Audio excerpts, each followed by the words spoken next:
Halo, apa kabar semuanya? Semoga semuanya baik-baik saja ya, dan salam sejahtera untuk kita semua. Perkenalkan, nama saya Elvinsi Alfianor Ettore Lawrence. Saya dari Prodi PG PAUD Reguler Plus dengan NIM 18620500142. Saat ini saya membuat video untuk penuntasan tugas UAS Pendidikan Kewarganegaraan yang dibawakan oleh dosen pengampu Ibu Fitra Mulyanti. Mari kita simak bersama ya. Pertama, saya ingin menjelaskan tentang pengertian hak asasi manusia. Tentunya kita mengetahui secara umum, hak asasi manusia adalah konsep hukum dan normatif yang menyatakan bahwa manusia memiliki hak yang melekat pada dirinya.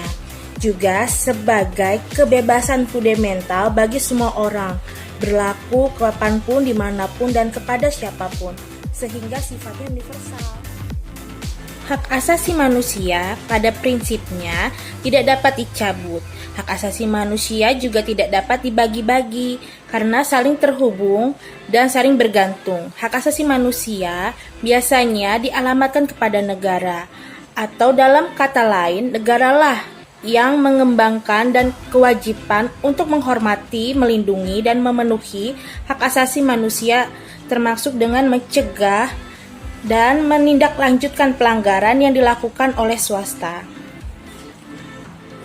Dalam terminologi modern, hak asasi manusia dapat digolongkan menjadi hak sipil dan politik yang berkenaan dengan kebebasan sipil, misalnya hak untuk hidup, hak untuk tidak disiksa, hak kebebasan berpendapat, serta hak ekonomi, sosial, dan budaya yang berkaitan dengan akses ke barang publik, seperti hak untuk memperoleh pendidikan yang layak, hak atas kesehatan, atau hak atas memiliki rumah. Hak asasi manusia dilindungi dan didukung oleh hukum dan perjanjian internasional dan nasional.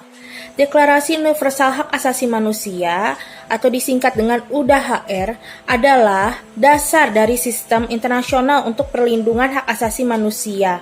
Deklarasi tersebut diadopsi oleh Sidang Umum PBB pada 10 Desember 1948. Untuk mencegah Perang Dunia Kedua agar tidak berlanjut, 30 pasal UDHR menetapkan hak sipil, politik, sosial, ekonomi, dan budaya semua orang. Ini adalah visi martabat manusia yang melampaui batas, dan otoritas politik membuat pemerintah berkomitmen untuk menghormati hak asasi dasar setiap orang. UDHR adalah pedoman di seluruh pekerjaan Amnesty International. Namun, ada dua nilai kunci menjadi dasar konsep hak asasi manusia. Yang pertama adalah martabat manusia, dan yang kedua adalah persamaan. Hak asasi manusia sebenarnya adalah definisi percobaan dari standar dasar diperlukan untuk kehidupan yang bermartabat. Universalitas mereka berasal dari keyakinan bahwa orang harus diperlakukan sama. Kedua nilai kunci ini hampir tidak kontroversial.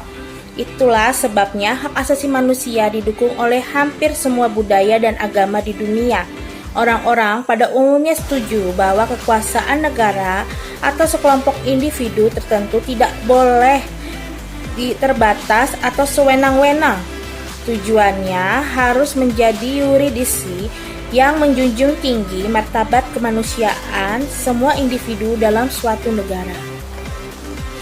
Tujuan dari hak asasi manusia sendiri ialah untuk melindungi orang dari kekerasan atau sewenang-wenang, mengembangkan rasa saling menghargai antar manusia, mendorong tindakan yang dimana dilandasi kesadaran atau tanggung jawab untuk menjamin bahwa hak-hak orang lain tidak boleh dilanggar.